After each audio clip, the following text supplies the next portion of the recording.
এই গল্পটা যেন একেবারে সিনেমার মতো।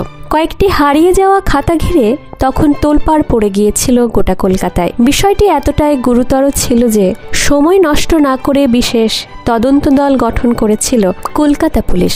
শুরু হয় তল্লাশি। গোটা কলেজ স্ট্রিট, বইপাড়া তন্ন তন্ন করে খোঁজা হচ্ছিল।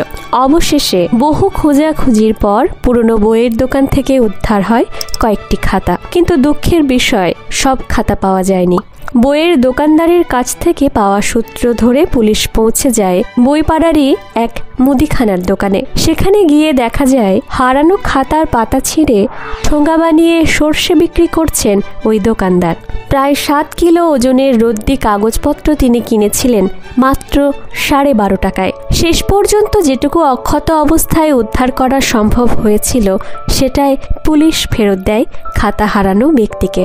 আর সেই মানুষটি অভিযোগকারী। উদ্ধারের খুশিতে কৃতজ্ঞতা জানাতে নিজের বাবার লেখা একটি বই উপহার দেন পুলিশ কর্তাকে। বইটির নাম রূপসী বাংলা, কবি জীবনানন্দ দাশ। বইয়ের উপর লেখা ছিল কৃতজ্ঞতার সাথে মঞ্জুশ্রী দাস। তারিখ 10ই সেপ্টেম্বর 1980। প্রাক্তন পুলিশ কমিশনার প্রসূন মুখোপাধ্যায় তখনকার ঘটনার স্মৃতি রোমন্থন করে বলেছিলেন, জীবনানন্দ দাশের প্রথম জীবনের অপ্রকাশিত পাণ্ডুলিপি খোয়া গিয়েছে বলে আমাদের জানিয়েছিলেন তার মেয়ে মঞ্জুশ্রী দেবী।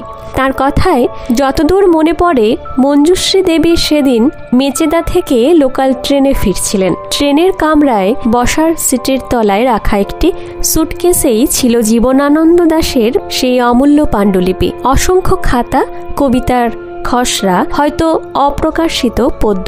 হাওড়া স্টেশনে পৌঁছে যখন তিনি নামেন তখনই চোখে পড়ে সুটকেসটি আর নেই।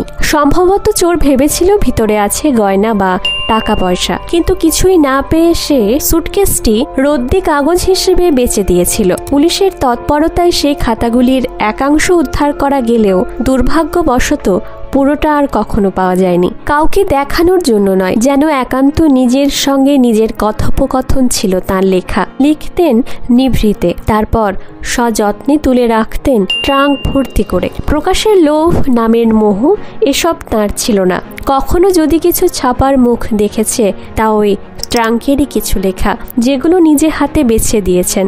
তার জীবদ্দশায় যত কবিতা বা লেখা প্রকাশ পেয়েছিল সব মিলিয়ে কাব্যগ্রন্থ ও পত্রপত্রিকায় সর্বোচ্চ 350টি মাত্র।